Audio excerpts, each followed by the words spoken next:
Welcome to this explainer. Now, you've probably seen the blockbuster movies inspired by these events, but today we're peeling back those Hollywood myths. We're going to dive into the real, documented history of one of the most infamous farmhouse hauntings of all time. And honestly, the actual historical accounts are so much more layered, complex, and fascinating than anything you've seen on the big screen. For the sake of your family, leave the lights on at night. That was the chilling warning the Parent family received in December 1970. Now you might be wondering, why on earth would anyone buy a house after hearing something like that? Well, they were getting an entire real estate empire, a massive house, huge lawn, for absolute pennies. It was a deal they just couldn't pass up. So they brushed off the warning, totally unaware of what was waiting for them in the dark. Here's how we're going to break this down today. First, the infamous farmhouse haunting. Second, Andrea Perron's true account. Third, we'll look at Bathsheba, witch or victim. Fourth, the Warren exorcism event. And finally, the skeptic's peaceful residency. Okay, let's jump right into part one, the infamous farmhouse haunting. So, when the parents and their 5 daughters first moved in, they actually knew almost immediately that they weren't alone in the house. But here's the crazy part. It started off incredibly peaceful. The girls were surrounded by these benign, friendly entities. You had Mrs. Arnold literally tucking the kids into bed at night. You had Johnny Arnold, who the kids called Manny, just playing with their toys. There was even a sweeping ghost doing chores and leaving broom lines in the dirt. It completely gave the family this false sense of security. But man, did that atmosphere shift, and it shifted hard. Those friendly ghosts just faded into the background, and this incredibly powerful, negative energy took over. It was like clockwork. Every single morning at exactly 5:15 a.m., the attacks would start. The house would just reek of rotting flesh. The girls were having their hair pulled, blankets ripped off, and invisible hands were physically dragging them out of their beds. Just absolutely terrifying stuff. That brings us to Section 2, Andrea Perron's true account. This is where we see a huge difference between fiction and reality. If you've seen the movies, Bathsheba is just this one-dimensional demonic witch, right? But the eldest daughter, Andrea, wrote down what they actually experienced. And her Bathsheba was completely different. She wasn't just a monster. She was a broken, deeply tragic, and jealous spirit. According to Andrea, Bathsheba looked at Carolyn, the mother, as competition. She wanted to be the only woman of the house. That's why her attacks were so intensely focused on driving Carolyn out. And this brings us to a really crucial question. We have to remember that the real Bathsheba Sherman was a flesh-and-blood woman who lived in the 1800s. She wasn't a movie character. So, was she actually a demonic force? Or is it possible she was just a victim of historical prejudice whose entire reputation was destroyed by local rumors? Let's dig into that historical context in Part 3, Bathsheba, witch or victim. When you trace Bathsheba's actual life, it's honestly a tragedy. Born in 1818, she marries a wealthy farmer, Judson Sherman.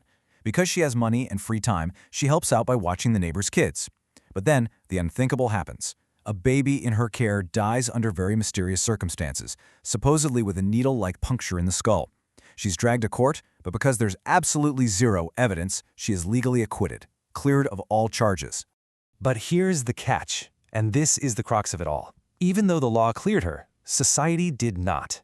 You have to remember, 19th century forensics basically didn't exist.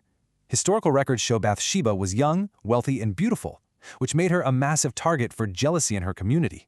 So when that baby died, her neighbors practically jumped at the chance to brand her a witch. She spent the rest of her life totally isolated, crushed under the weight of an accusation she was cleared of. It is wild how myths distort history over time. The big Hollywood legend says she sacrificed her own baby in the fireplace, cursed the land, and took her own life. The actual, documented reality? She lost 3 of her own children to natural, mysterious illnesses of that era. 3 kids! And instead of getting sympathy from her neighbors, this grieving mother was villainized by a highly superstitious society. Moving into Section 4, the Warren exorcism event. Now, regardless of the historical truth about Bathsheba the person, the entity in that house in the 1970s was very real to the Perron family, and things were escalating fast. Enter Ed and Lorraine Warren. They step into the farmhouse, instantly identify a deep, dark energy, but their arrival actually made things so much worse. The entity became furious. Carolyn started waking up with mysterious burns and slap marks. Lights are shattering, furniture's literally levitating. It was so chaotic that the Warrens had to scramble to perform an emergency exorcism right there in the basement. And right in the middle of that basement cleansing, while Lorraine Warren is reading from the Bible, Carolyn becomes entirely possessed. Her eyes roll back into her head, her voice deepens into this unrecognizable, guttural sound, and she screams, "This is my house." It was exactly as if Bathsheba was speaking directly through Carolyn's vocal cords. Let's look at the aftermath in our final section, the skeptic's peaceful residency. This is where the story takes a fascinating turn.